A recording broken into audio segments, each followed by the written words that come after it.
Okay, here's part 3 of our Yachtmaster mock exam, SAS Offshore Mock exam.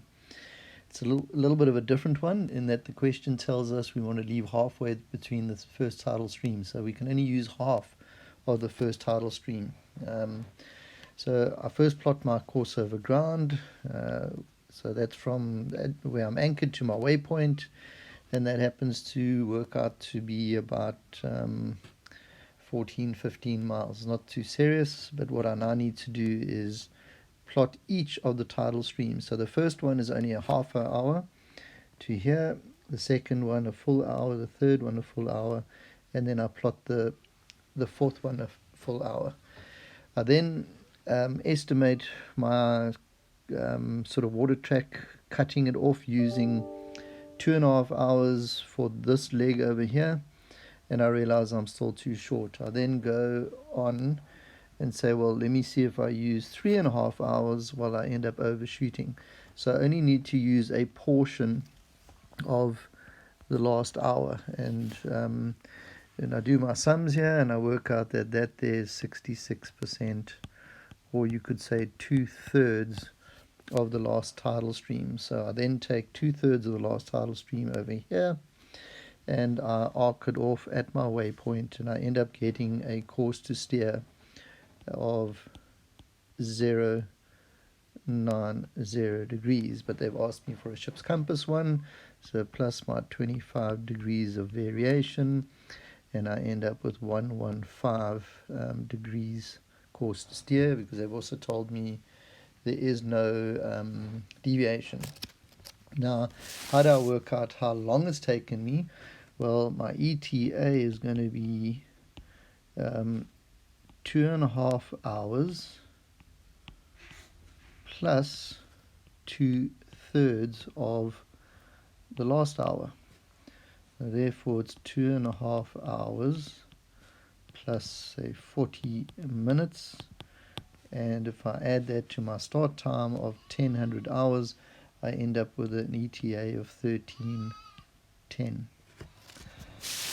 Okay, let's move on to question number 9.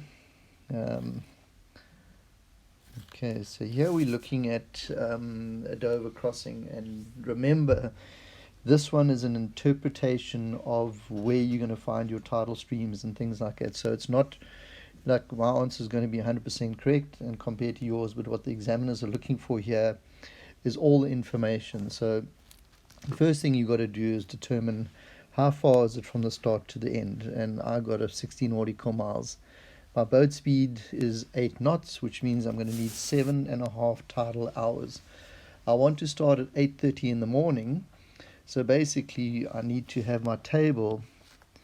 So something like this would be acceptable. Okay, so -3 hours, -2 hours, -1, high water, +1, +2, +3, +4. There's my 1, 2, 3, 4, 5, 6, 7, 8 tidal hours that I'm going to work with, because 8:30 was when I wanted to start, and my high water that I got from my tide table on that day was 1303.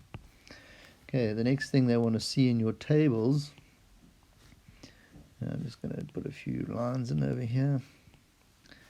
They want to see that you've done some work in working out what direction the tides are. So I'll give you my figures here. So the first hour I got a bearing of 090, and it was 2 knots.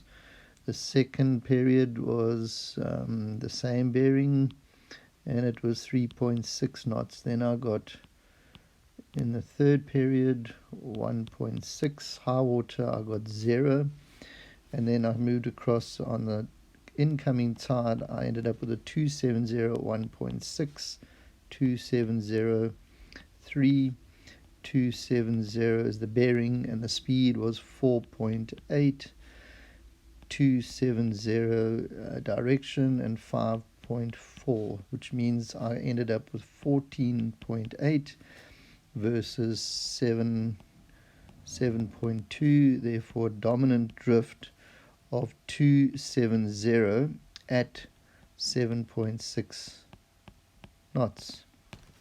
So I plot that, and there's my tidal stream. I then have to arc off 8 times, because I used 8 periods, 8 knots, and so this course to steer line is arcing off at 64 nautical miles.